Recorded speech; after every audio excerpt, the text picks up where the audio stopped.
Welcome to this ISHLT industry webinar on ex vivo lung perfusion, with a particular focus on recent consensus statements in European and American practice, and perhaps some discussion of where there isn't consensus.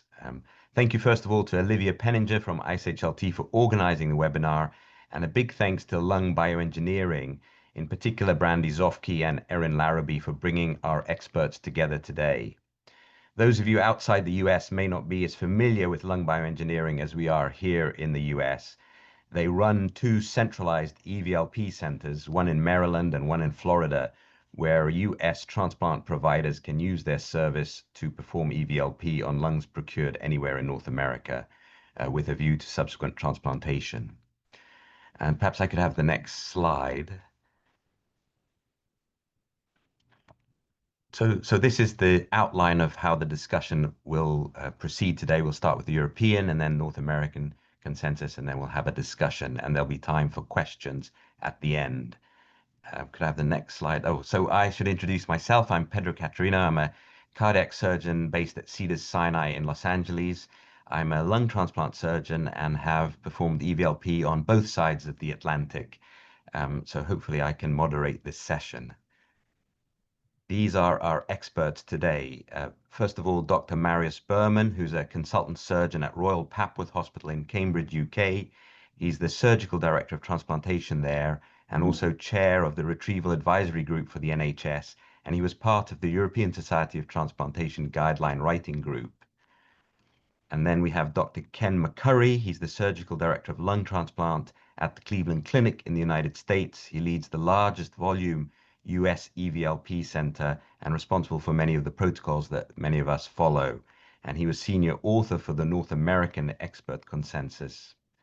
And then we have Dr. Matthew Bacchetta. He's the surgical director of the Vanderbilt Respiratory Institute and extremely experienced in lung perfusion, machine perfusion ex vivo, ECMO in vivo, and even across species. He was the first author of the North American consensus paper, which we're discussing. And so without any further ado, we'll move on to our first expert, Dr. Berman. Thank you very much, Dr. Catarino. So next slide, please. So I have no conflict of interest to declare. I just want to emphasize there is a group of colleagues, if I can move to the next slide, please, that we have worked together on the European consensus on behalf of European Society of Organ Transplantation. And the leaders of this work stream were my colleagues Cristiano Amorelli and Arne Nering. And thank you for the invitation to represent our views. And later on in the discussions, I will touch on the various concepts, on the newer concepts that were not necessarily represented there, such as normothermic regional perfusions. So thank you. Regarding the background of the ESHLT guidelines, so the work, the main body of the work was in 2021, 2022. We had a conference in Prague in 2022 with the voting as well, and I will touch on that. The main part of the writing was in 2023, submitted and published in 2024.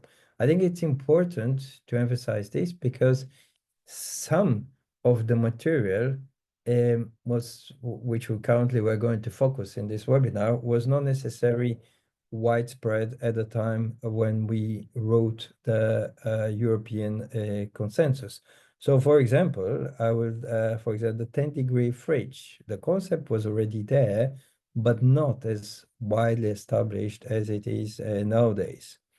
The donation after circulatory death, particularly for colleagues from Europe, for example, from United Kingdom, over 50% of the donors will proceed through the DCD pathway, which is a very, very significant amount. And then, so the concept of abdominal normothermic regional perfusion and thoraco-abdominal normothermic regional perfusion were not really touched on this consensus, and I hope we'll have the opportunity to elaborate on the discussion later on.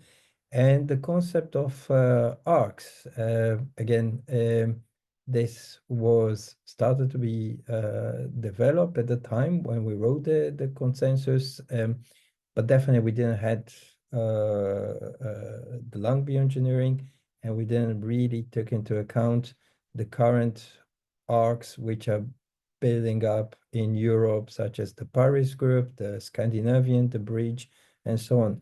So there are bits that I will be upfront and say they are missing from this consensus. So this is a little bit about the background of the consensus. So I am aware that it's not the most up-to-date piece of evidence. So we started recording the evidence. There is a literature review, and I'll touch on that, who worked on that. And we divided the quality as agreed on from high to low quality, and the strength of each, from case reports to studies and so on. We had a consensus conference in Prague in 2022, and we used the modified Delphi with the consensus polling. Next one, please. We had a guideline task force. We picked 9 topics, and only one lung topic was addressed in the consensus. There was a steering committee composed with chair and co-chair, the 2 colleagues I mentioned early on. And the group started to develop the PICO questions, literature research follow after that, and development of consensus statements.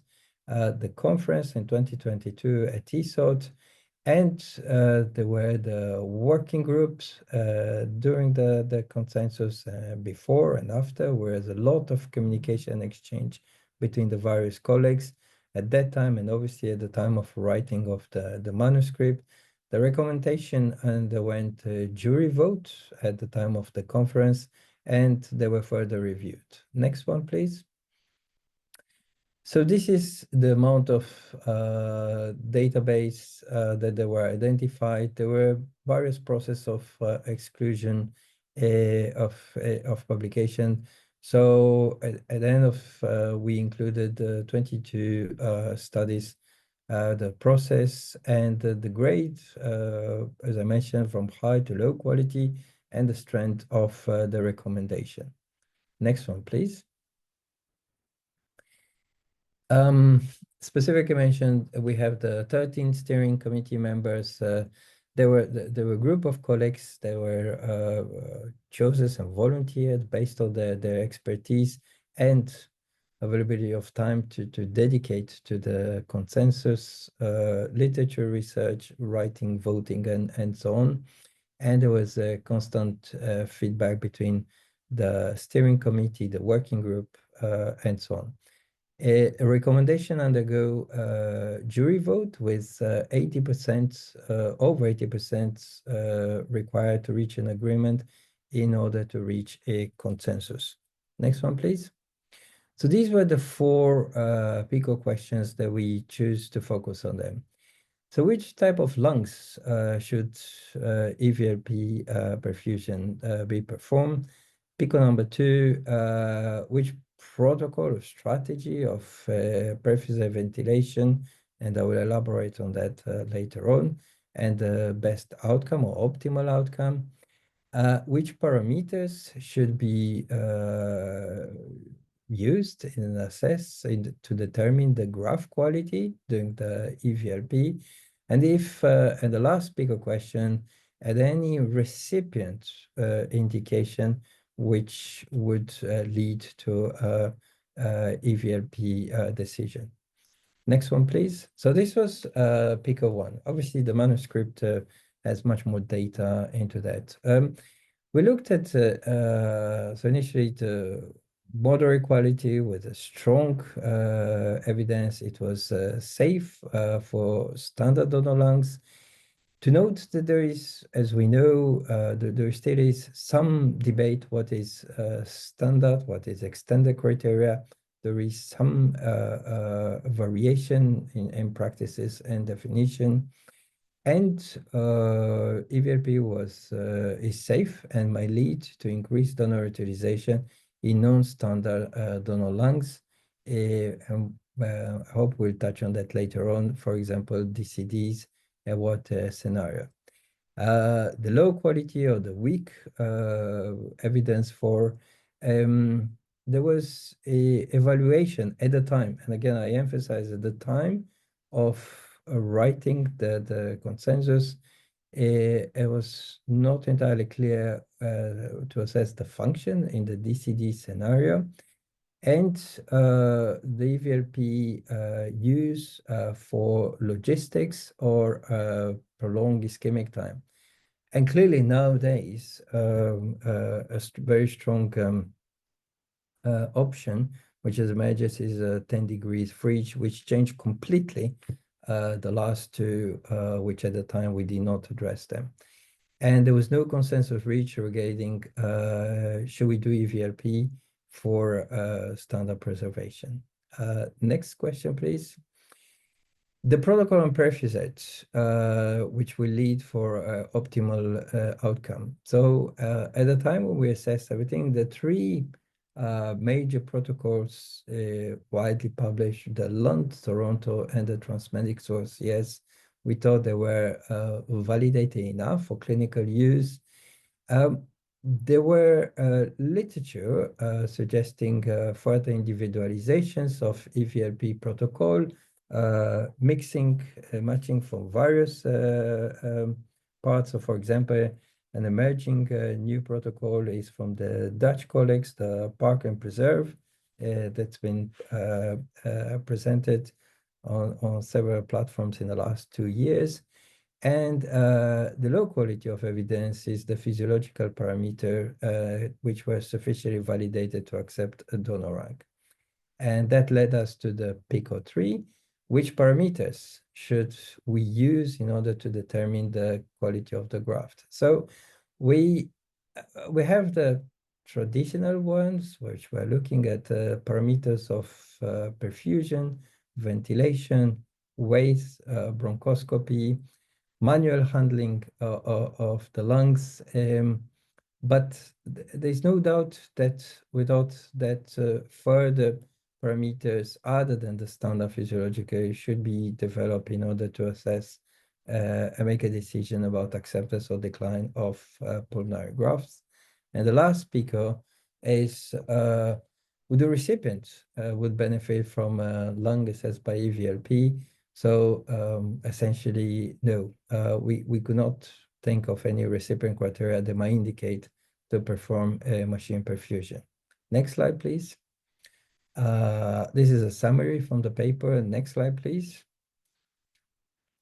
So in conclusion, when we assess make a decision, and ideally should be an MDT decision based on my experience, more than one individual should make the final decision about final acceptance or declining of the lung for EVLP, and including the traditional parameters of perfusion, ventilation, pressure, compliance, gas exchange, weight, manual handling, and so on. There's a very important aspect of EVLP is future development as a reconditioning platform in order to give us this extra layer of confidence if we make a decision to use or not the lungs. And that brings us to the next one, which is the biomarkers, which emerging literature about the sensitivity and specificity, and the cost effectiveness of EVLP compared to other methods of lung preservation, looking into improving the quality of available donors. And we did not reach a consensus regarding recipient criteria to perform EVLP. Next one, please. So a final conclusion for next steps was to work towards a European registry for machine perfusion and DCD donation. And again, I hope we'll have time to touch on that. And it's really important to have cost-effective studies to support the use of machine perfusion, which we know they initially increase the cost of an event of retrieval, assessment, and preservation. But we're very interested to have a true cost effectiveness to assess the financial impact. And I think that was it. So over to you, Dr. McCarry. Thank you.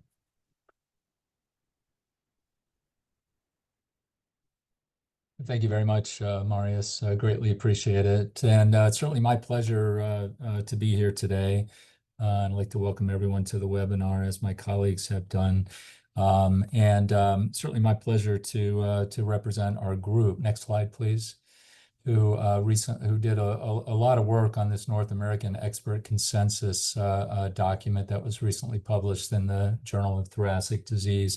Just a couple of notes. If we could go back, I'll describe a little bit what our expert in a bit what our expert panel consisted of. But just a quick note to draw a distinction to what Dr. Berman presented is we reserved our analysis and commentary to acellular perfusion or acellular EVLP. So next slide.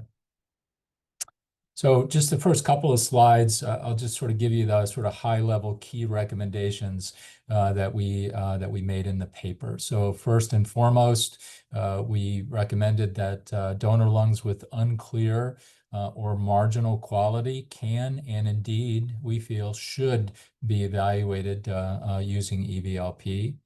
Number two, we think that lungs acceptable after EVLP are equivalent to standard criteria lungs and can be used in high-risk recipients with taking into consideration the status of the lung at the time of EVLP, but not actually that the lungs underwent EVLP. And there are some nuances there, I think, that the group commented on in terms of how the recipient might be managed, how the transplant might be managed intraoperatively if the lungs are perhaps marginal after EVLP. And perhaps we can go into that, talk about that in the discussion afterwards. And number three, lungs that are acceptable on all relevant parameters, and we'll discuss the parameters in just a bit, after EVLP are appropriate for transplantation. And indeed, some of those that are actually borderline on some of those parameters, we feel can be transplanted based on clinical judgment and nuances of consideration, clinical consideration. So next slide, please.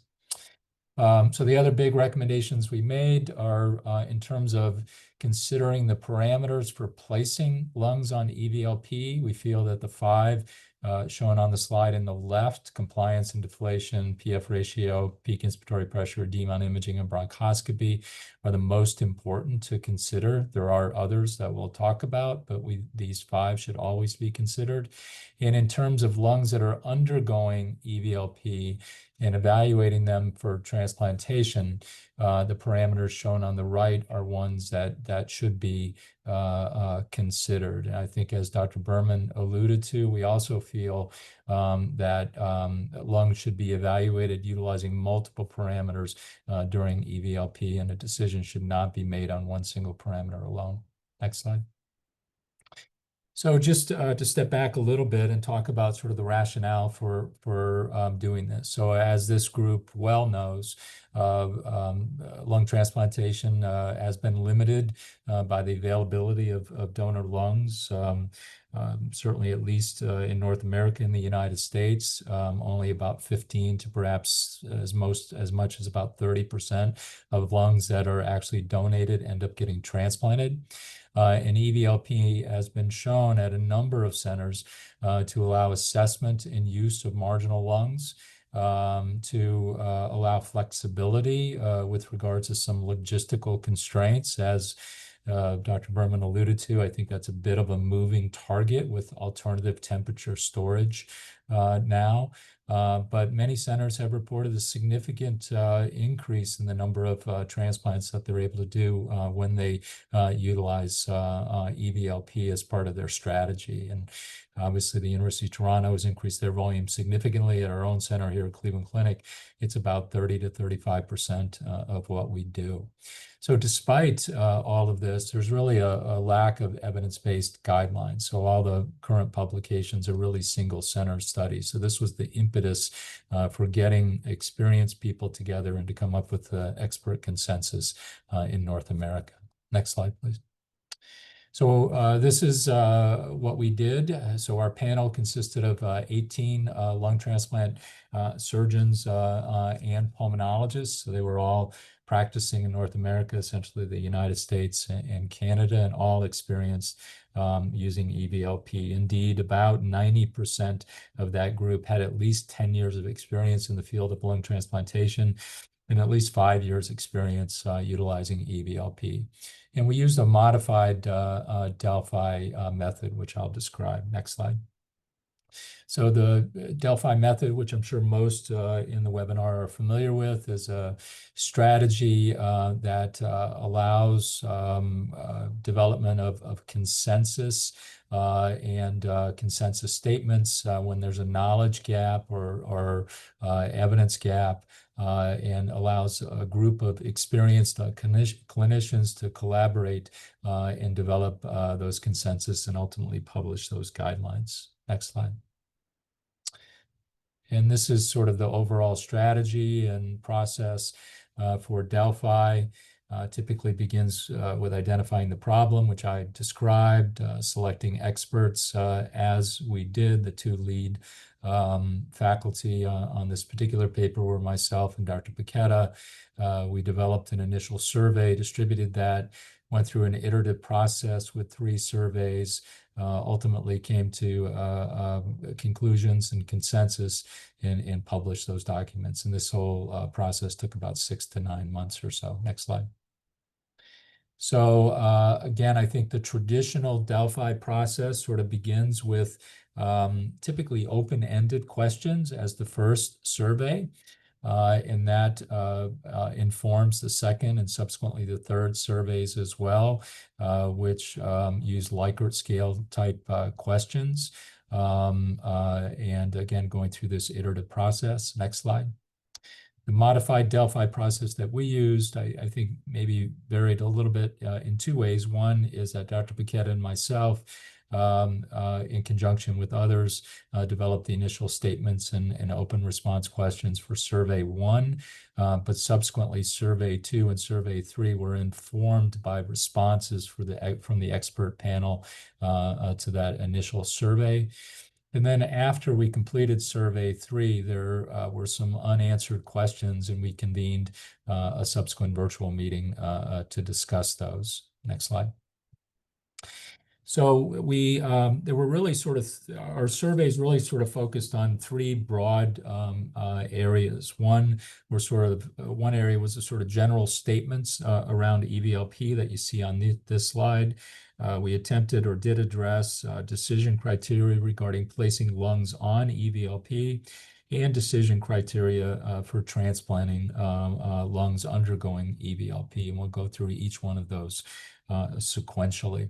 So regarding general statements on EVLP, we asked the group to state or to provide an opinion on what they thought was the primary goal of EVLP. And there was overwhelming consensus that the primary goal of EVLP is to expand the number of donor lungs available for transplant. So that would include broadly both marginal and expanded criteria lungs that need further evaluation or assessment, or perhaps some level of rehabilitation or conditioning, and perhaps lungs that simply need more evaluation, as we'll discuss in a bit. But its use as a research tool and obviously working to improve the function and quality of otherwise marginal lungs were felt to be important goals of EVLP as well. The second area that was addressed with regards to the general impression about EVLP was that lungs that are acceptable for EVLP, as I stated earlier, were felt to be equivalent to standard criteria lungs and can be used in high-risk recipients. So this speaks to the assessment ability of EVLP. We really felt that the fact that lungs undergo EVLP should not be a consideration as to which type of patient to transplant them in, but it's actually the status of the lungs and the status of the recipient that should be considered. So next slide. So regarding the decision criteria for placing lungs on EVLP, here are four of the main consensus ideas that we came up with, sort of three based on quality, in the fourth regarding when to utilize EVLP as an assessment tool when there are questions regarding third-party procurement. So first and foremost, I think as I stated earlier, lungs with unclear or marginal quality should be placed on EVLP for evaluation, we felt. We felt this is a good tool with which to utilize that for. We took that a bit further. And I think as the European group suggested as well, that lungs that meet standard criteria, we felt should go straight to transplant unless there are logistical issues or other questions regarding the assessment of the lungs that require EVLP. And lungs that are clearly unacceptable, and we have a couple of categories there that we'll talk about briefly, we felt should be rejected outright, and at least in its current state, probably would not benefit from EVLP evaluation. Regarding third-party procurement, we felt that EVLP can be used in situations where there's sort of incomplete information or there are residual questions after assessment of the lungs by someone else. And EVLP can serve as a good tool under those circumstances when the decision to accept or reject is really unclear. Next slide. So these are some of the data regarding the criteria for placing lungs on EVLP. These are the results of the survey questions. And as you can see at the top, we divided the responses into, or the responses available were always, sometimes, or never in terms of when that particular parameter should be assessed. And as you can see on the left, compliance and deflation, PF ratio, peak inspiratory pressure, edema on radiographic imaging, and bronchoscopy were felt to be the 5 parameters by the preponderance of the expert panel, the 5 parameters that should always be used in assessment of lungs and deciding whether or not they should be placed on EVLP.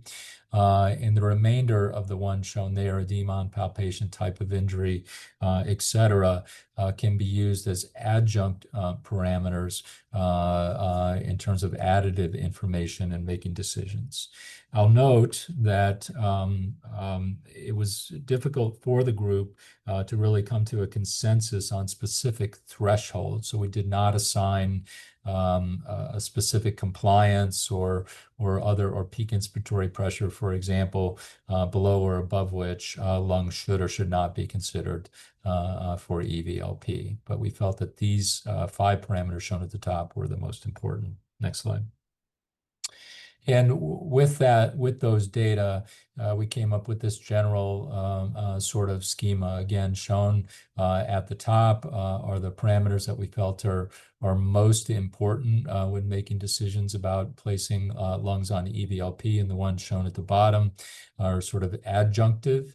And then obviously there's an element of applying clinical judgment here as well. So we generally feel that EVLP is likely to be unnecessary when lungs meet standard criteria for transplant, or there are no concerning parameters, mild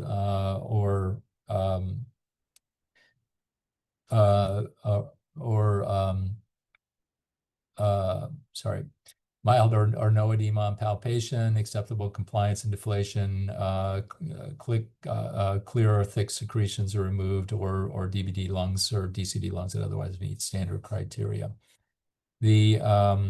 And at the bottom is shown the lungs that we felt that should be rejected and not put on EVLP. So those with purulent and reaccumulating secretions, or those with evidence of severe aspiration. And I'll make note that's at least with regards to EVLP in its current form. Obviously, there are experimental strategies attempting to address these sorts of things. So the specific circumstances we think where EVLP can be beneficial and that are commonly encountered, I think, are when there's edema on imaging or palpation, and that can be a bit tricky. When there are frothy secretions on bronchoscopy, a persistent PF ratio less than 250 after optimization, excessive warm ischemic time and agonal time, and obviously that may vary from center to center, and obviously an inability, as I stated, to fully assess any of the above in the donated lungs. So specific circumstances where there may be issues with regards to the evaluation or the person evaluating. So next slide. So the decision criteria for transplanting EVLP lungs, so lungs that have undergone EVLP, these were our recommendations. So we felt, and I'll outline them, the parameters that EVLP lungs that meet are felt to be acceptable based on all of the relevant parameters should undergo transplantation. If the lungs are borderline on some of the parameters that I'll show, they still may be transplantable depending on clinical judgment and decisions regarding the recipient. And certainly, I think we've all seen situations where bilateral lungs are undergoing EVLP, and one is felt to be acceptable and the other isn't, or the other is perhaps marginal, and that requires some nuance in terms of making decisions around those types of lungs and what to do. Next slide, please. So these are the data with regards to decision criteria for transplanting lungs off of EVLP. Again, shown on the left are the various parameters. And we felt that deflation, compliance, radiography, delta PO2, the overall movement of the lungs, steam loss from the reservoir, peak airway pressure, bronchoscopy, and palpation. The expert panel felt that those were the parameters that should always be considered in conjunction with each other when making decisions about whether lungs are suitable for transplant after EVLP. And then the 5 others shown on the bottom are sort of adjunctive parameters that can sometimes be considered when there are questions or concerns regarding the other parameters. I'll note that I think the group felt that the trend in these parameters is very important. So if things are getting better, but marginal, that's a better trend than if things are worsening during the EVLP. So the trend matters as well. Next slide. So obviously there are many sort of open questions and research needs in this area. I think there has been a fair amount of work done looking at pulmonary embolism and infarction, and there are a couple of techniques out there, one using thrombolytics and another using vascular angio extraction to remove pulmonary emboli, but really sort of a paucity of data around those. But there are centers that will use lungs with pulmonary emboli using various techniques to remove the emboli in the clot. We also addressed NRP, as the European group, I think, did. And in discussion, I think we really felt that there was insufficient experience, and likely EVLP should be done selectively, not routinely, for NRP lungs, which I think is what's being done now in North America, selectively based on how the lungs look and how the lungs have performed both prior to and during NRP. Next slide. So, and we specifically addressed some of the questions around cold ischemic time and what's an acceptable CIT1 and CIT2. So I think in general, the expert panel felt that up to 8 to 9 hours, both at CIT1 and CIT2 is acceptable pre and post EVLP using standard conditions. And that by that, I mean on ice. I'll make note that in the initial phase 1 lung bioengineering trial, which was published in Journal of Heart Lung Transplantation a few years ago, the criteria for entry were a CIT1 up to 10 hours. So there were lungs that went up to 10 hours prior to being put on EVLP and were ultimately transplanted. Obviously, as Dr. Berman stated, alternative temperature storage and 10 degrees has changed that significantly in those centers that use 10-degree storage. At the time we were discussing this, felt that 10-degree storage could allow longer CIT1 and CIT2 with a preponderance of centers believing up to 12 and 10 hours pre and post CIT1, CIT2 EVLP were acceptable. So there are obviously a number of other areas of research that are needed. So we felt that, we talk about this in our paper a bit, that there's some multi-center research needed around evidence-based criteria, both in terms of placing lungs on EVLP as well as evaluating them. And much more work is needed on biomarkers and other sorts of strategies. So in conclusion, I think I'll leave you with these 4 important things, I think. Number 1 is that lungs that are acceptable after EVLP are felt to be equivalent to standard criteria lungs based on the committee's consensus. Number 2, EVLP should be used to evaluate donor lungs with unclear or marginal qualities to increase donor lung availability. Number 3, decisions about placing lungs on EVLP and transplanting EVLP lungs require application of clinical judgment and consideration of multiple parameters. And I think that's consistent between the European approach and North American consensus document. And as I've stated, certainly additional research is needed around decision criteria, both in terms of which lungs to place on EVLP and which to transplant off of EVLP. So, and with that, I'll turn it over to Dr. Baqueta. Thank you. I get to summarize the work that Dr. Berman and Dr. McCurry already presented here. And so let's move on. So as noted already, the composition of the Delphi members were slightly different between the North American and European groups. There were 18 lung transplant surgeons and pulmonologists who had extensive experience in EVLP and lung transplantation. This was focused on acellular perfusate, in contrast to the European group, which considered multiple forms of perfusate. Dr. Berman already summarized, the composition of the committee members on their paper, their published consensus. And it's also important to note that professional organizations contributed to this and really helped with doing a thorough literature search and evaluation to help validate some of the results. The focus, as already stated, was in the North American group. It was looking at EVLP for lung transplant using an acellular perfusate, which was essentially the Toronto protocol. And in Europe, they, assessed multiple perfusate protocols, the Lund, Toronto, and OCS, which varies from acellular to blood-based.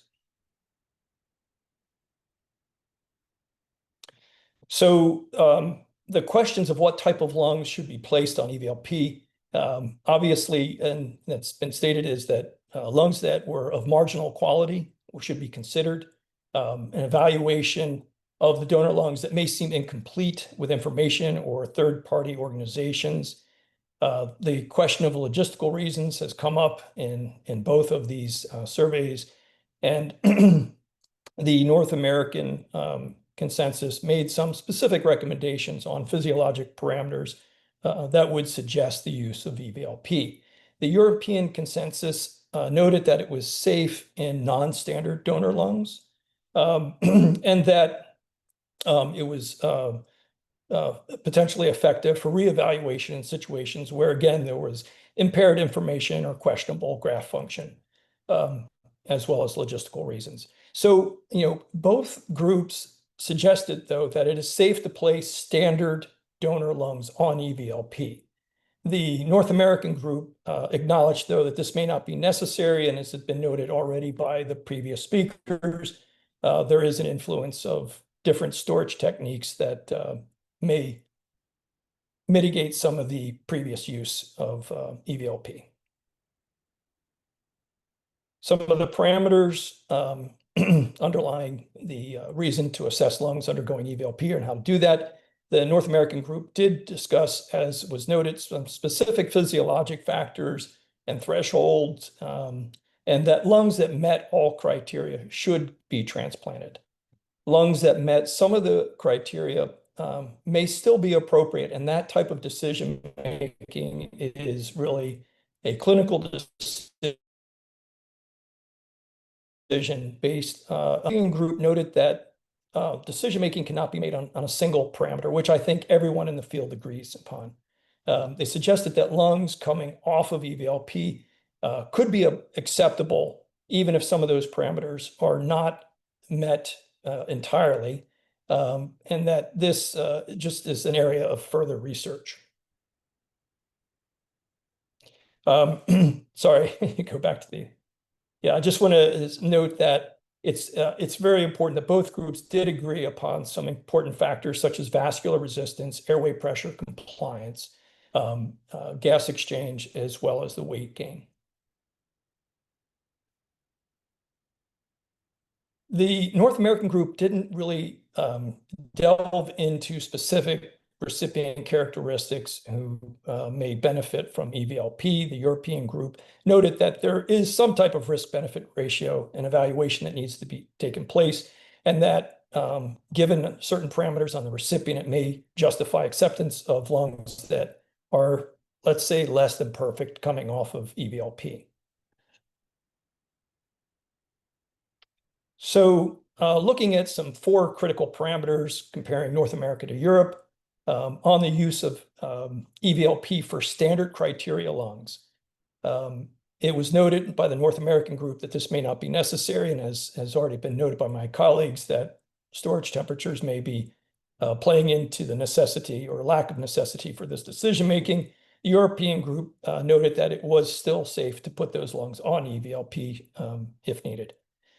For non-standard lungs, it was already clearly stated that its EVLP should be considered for lungs that are slightly edematous, have frothy secretions, a compromised P-to-F ratio less than 250, and areas where there may be excessive warm ischemic time or an inability to fully assess those lungs at the time of procurement. This was received a strong recommendation, was supported by the literature assessment from the European group. With respect to logistical uses, this was considered actually acceptable even with standard criteria lungs by the North American consensus. This received a weak recommendation from the European group, and where there was a long expected ischemic time, most of the experts in the North American group concluded that this is something you should consider sometimes, or at least always. This received a weak recommendation from the European group. Next slide, please. Yeah. So areas of agreement is that, like most people in academic medicine, we always want more data. And so there is consensus that trying to develop multi-center trials, better analysis of that is something we can all agree upon. Everyone does agree that the primary goal of EVLP is really to expand the number of donor lungs available for transplantation, and that the future of EVLP is in looking at biomarkers that may help us differentiate lungs that will lead to better outcomes. And there's also an opportunity to enhance techniques to further recover lungs that may currently not be recoverable.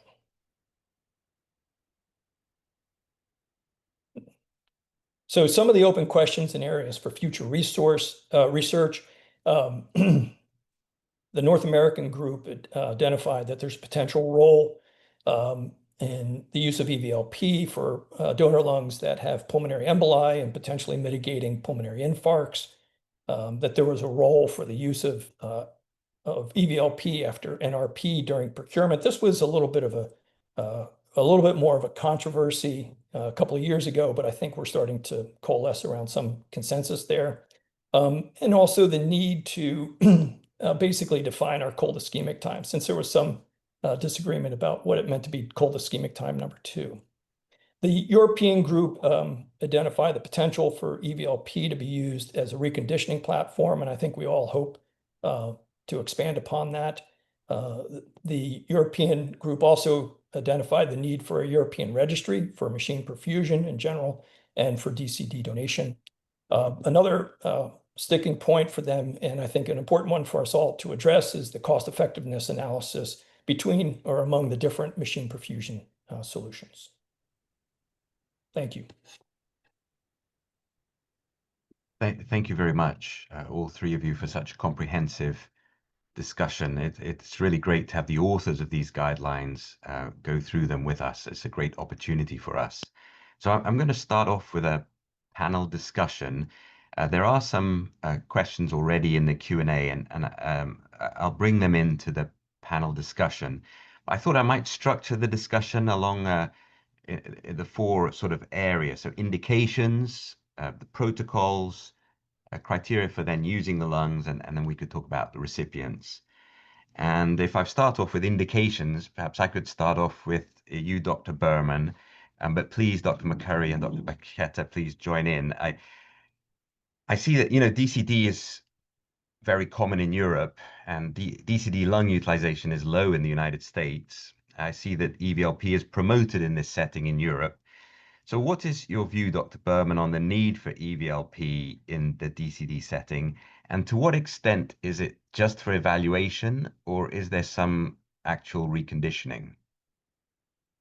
Thank you very much, Dr. Catarino. Excellent question. So I think we probably need to divide the pre-abdominal NRP era and the post-NRP. So pre-NRP, I think there's a lot of literature out there that suggests similar outcomes post-abdominal NRP, where the cardiothoracic community is forced to deal with abdominal NRP because of the phenomenal outcomes, particularly for the liver recipients with abdominal NRP. As I mentioned, some countries they have a fantastic rate of DCD. UK is over 50%, France and Spain closely nearby. It's interesting to see in France, by law, all DCDs will have abdominal NRP, and all lung recipients, all lung retrieve in this context will have a mandatory EVLP, which is even more interesting by either of the 3 technologies that I mentioned, the OCS Transmedics, the XPS, or a homemade device. Where in Spain, they essentially don't do EVLP. And it's very interesting that both countries published in the last 18 months fantastic results for lung recipients, one with EVLP, the other without EVLP. So this is for abdominal NRP, and UK recently contributed to this information as well. For thoracoabdominal NRP, there is an evolving knowledge. Obviously, the international guidelines that you have one of the key members, which led in the writing of this the guidelines. And thoracoabdominal NRP is emerging, and there is definitely more knowledge nowadays how to deal with lungs post-TNRP where what we knew 10 years ago. And this consensus and the Colorado experience, for example, do give a little bit of how to deal with them. So there's a large variation. Sorry about the answer between EVLP is indicated to all cases, some to some cases, and some we have very good result without EVLP. We just get on and do them. Can I ask Dr. McCurry his opinion in DCD? Do you think it's really just for evaluation, or does it confer some additional benefit, or do we just not have evidence? Yeah, so I think Marius outlined the current status of the literature quite well. My personal bias here and based on experience is that it's just for evaluation personally. So the strategy that we've used, consistent with international data that, in the absence certainly of abdominal NRP and TA NRP, that, if the lungs looked good prior to withdrawal of life support and the agonal time is reasonable, and certainly that's open for debate, we take those lungs straight to transplant, and we will our sort of cutoff for agonal time, and certainly is 60 minutes. So if it goes beyond 60 minutes, then we do EV, and the patient becomes a donor, expires sometime between 60 minutes and 120 minutes, then we do EVLP on those lungs just because of the prolonged agonal time. Having said that, our experience is that those lungs that have between a 60 and 120 minute agonal time, our conversion rate, again, assuming the lungs were working well prior to withdrawal, is like 98%. So they're almost all transplantable. And I think there are some European centers that will extend their agonal time for straight transplant beyond 60 minutes. And we've considered that as well. For abdominal NRP, we sort of treat it the same, to be very honest. If the lungs were working well, we're able to procure them reasonably well, then we'll go straight to transplant. If there are questions or lungs were not working well prior to withdrawal, then we'll do EVLP for evaluation. And as Maria said, I think the whole NRP question is a bit up in the air right now. Certainly, there are some centers that are doing a very good job of protecting lungs during the TA-NRP run. But we certainly still occasionally see some lungs that we thought should have been transplantable that are not after TA-NRP. Very good. Perhaps Dr. Baqueta, I could direct, there's a question online from George Mascaro, specifically about lungs that are that undergo TA-NRP. And I know that Vanderbilt is a leader in TA-NRP, and I wondered if you could give a specific perspective on that. Do you always do EVLP? Do you never do it? If so, when? Well, the short answer is we're selective. And I'll also say that there's been and I'm sure my fellows on here will agree, there's been an evolution.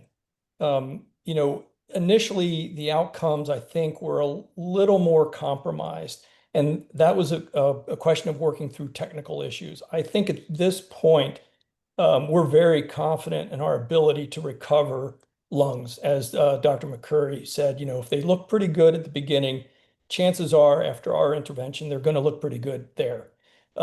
We have a little bit longer window for the agonal phase. We will routinely, use 120 minutes. That's fine with us, and even further if that's allowable. I think the real decision is when you do your explant, you're looking at the back table. If you're uncomfortable with something, then we would consider doing EVLP. But if the graft looks good, feels good, then we're going to go directly to transplant. I hope that answered the question. That's great. Thank you. And Pedro, if I can, just to emphasize Matt's last point, I think, if there are ever any questions about a lung, EVLP is a great strategy with which to evaluate those lungs for a longer period of time and get a better assessment. I think we would all agree with that. Okay, great. Thanks. So let's maybe talk about the protocol of EVLP. And the biggest difference between the European and North American statements is that the North American focuses on acellular. And I know, Dr. Baqueta, you have such a great experience with perfusion in different settings. Where do you think red cells would play a role, or if ever? Well, our lab looks at not just lungs, but livers and hearts and kidneys. We have not found any advantage for red cells. I'll probably, get shot by somebody, take an arrow or two for saying that. But we've actually found that there can be complications associated with utilizing red cells or whole blood. And so we're quite comfortable with an acellular perfusate, certainly as EVLP is used for assessment and so forth. And in our other studies where we're trying to enhance the recovery process with extracorporeal support for organs, we use a very different protocol when we're using blood, whole blood, but that's a completely different setup utilizing cross circulation, which I think is a little bit off point for our conference here. But I'll say that regardless of organ system, we've been quite satisfied using an acellular hypothermic type of perfusion. Even Dr. Berman, any insight into the European centers that are using blood-based perfusion? Why they do it? The only fighters UK, there are four centers actually. They are various stage of setting up the VLP programs.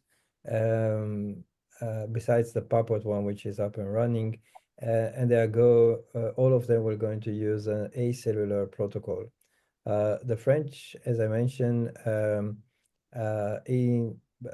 they're using as per unit preference, so there's a variation, so about a third each one, either the acellular, the blood-based, and local unit homemade kit.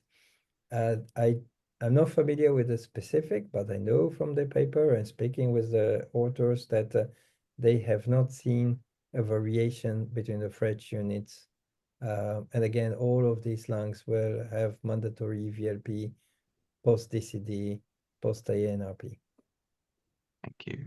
Maybe Dr. McCurry, could you comment on ventilation or different protocols for ventilation, and perhaps also whether or not proning is important? Yeah, so I'll address the latter first, if that's okay, Pedro. So yeah, we've done a fair amount of work, both animal work and subsequently human work around proning, and we found it to be beneficial selectively. So we don't do it routinely as part of our EVLP protocol. But in situations where we do have significant edema, particularly lower lobe edema, and many times it's asymmetric, as I'm sure the group knows, we found that proning can be very beneficial in helping to resolve that during EVLP, and we had a lot of animal data suggesting as well that it reduces the inflammatory response in the lung also. So our current strategy is to use proning selectively based on how the lung looks, and if it's edematous, particularly the lower lobes, then we'll prone during EVLP, and we find that beneficial. With regards to ventilation strategy, I must say that so I think it's important. Having said that, we've sort of have stuck to the relatively consistently to the protocolized approach for the XPS machine that we utilize, and what LBE does as well. So we've not really explored other sorts of strategies. There are a wealth of data out there, or at least evolving literature, I think, in this regard regarding using both negative pressure ventilation as well as some of Arnie Nijrink's work in Belgium, looking at alternative flow strategies in terms of ventilation. And I think it's certainly clear that even with what we would consider lung protective ventilation, so low tidal volume, PEEP to maintain FRC, alveoli open, that can be detrimental to particularly marginal lungs during EVLP. So there's a lot of interesting things I think that need to be explored there in the context of the research that we've all mentioned. Thank you. I'm conscious our time is coming to an end. There are two other questions. Moving on to the clinical criteria for use. So we have a question from Jen McGrain, which is, has oxygenation index been explored as a potential parameter for use of EVLP? So that, I think, is where you take the mean airway pressure and divide it by the PF ratio. So it's a sort of combination of your ventilation and your oxygenation indices. Has that been used in EVLP from any of the panel? Yeah, It's a no from me. to my knowledge, it's not been explored. I think, I think both the European recommendations and the North American recommendations, obviously the consensus was to look at a variety of different parameters, not just oxygenation, not just peak airway pressure or peak inspiratory pressure or mean airway pressure for that matter, but to look at a variety of things in terms of making those decisions. Okay, maybe the last thing I'd like to ask you all is when you are doing a lung transplant with EVLP lungs, and at the end of the case, you notice that your PF ratio is lower than you would like it, are you more likely to use ECMO or the same as if it was not an EVLP lung? I think I don't think that changes our strategy much. If we're concerned that the lung might be a little bit edematous and a little underperforming, then we're going to utilize ECMO to support those lungs, so we don't have to push the ventilator. We're very conscious of that, and we try not to. So, yeah, I think we're sensitive to it, but I don't think it changes our decision making radically. No. I think really that we've come up to the end of the hour. We've got one slide with some take-home messages, which were written before the discussion, but hopefully take some of the key points from the European and North American guidelines. So I'll leave you with that slide. Thank you very much, everybody, for tuning in, and the whole webinar will be available to all registrants in due course. Thank you very much, and thank you to our experts. Thank you.